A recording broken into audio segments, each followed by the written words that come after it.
Dr. Zakir, some scholars say that smoking is haram. I'd like to know what's your opinion. And does smoking invalidate the fast? As far as smoking is concerned, several years before, when science hadn't advanced that far, most of the scholars used to say that smoking is makruh.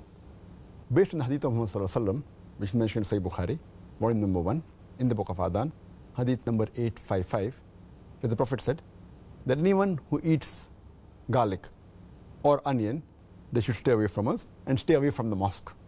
Prophet said that, don't come to the mosque after having garlic or onion because there's bad breath. When you are smoking, the breath is worse than onion or garlic. So based on this hadith, therefore garlic and onion doesn't become haram, it was makruh. So based on this hadith, scholars give the fatwa that smoking is makruh. But now, after science has advanced, we have come to know that smoking is nothing but it's a slow poisoning.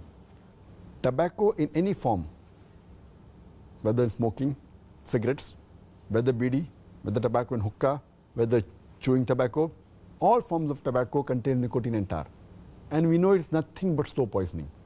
That is the reason most of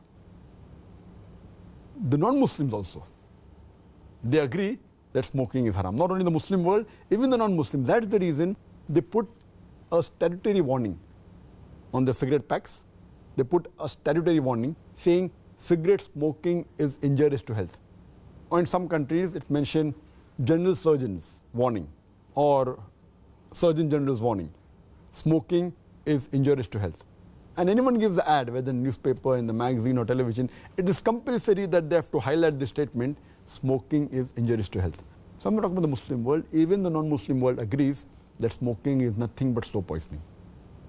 And today, according to statistics, the World Health Organization says that every year more than 4 million people die only because of smoking.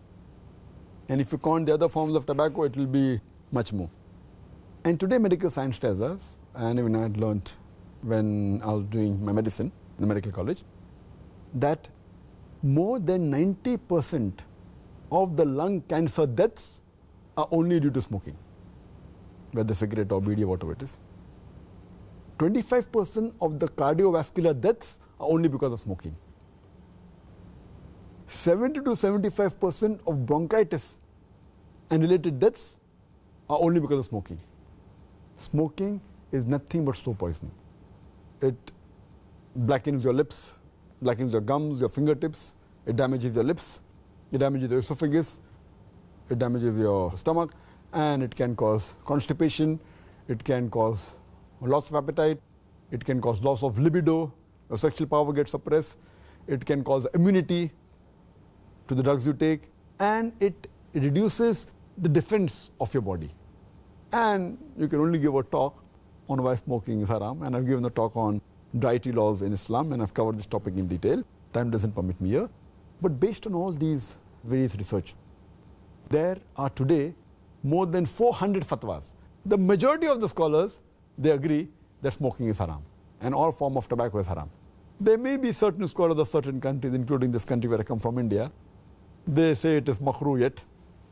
But most of the scholars, otherwise, throughout the world, majority of them, they agree that smoking is haram. Allah says in the Quran, in Surah Araf, chapter number 7, verse number 157, that you follow the prophet, the unlettered prophet who's mentioned in your law and scriptures. And further it says that this prophet asks you to do things which are good for you, tayyib for you. So take what he gives it to you, what is lawful and good. And he prohibits things which are khabis, things which are unlawful, things which are bad for you. So what a prophet gives, what he gives you which is good, take, and he prohibits you things which are khabis, unlawful, you have to abstain from it. This is the law. And Allah says in the Quran, in Surah Baqarah, chapter number 2, verse number 195, make not your own hands the cause of your own destruction, indicating that do not kill your own self.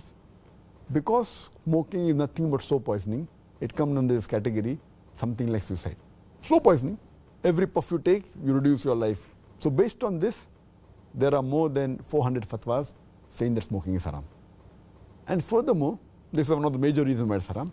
Furthermore, Allah says in the Quran, in Surah Araf, chapter number 7, verse number 31, eat and drink, but do not be extravagant. Allah says in Surah Isra, chapter number 17, verse number 27, that do not be extravagant, do not be a spendthrift. For verily, a person who is a spendthrift is a brother of the Satan, is a brother of the devil.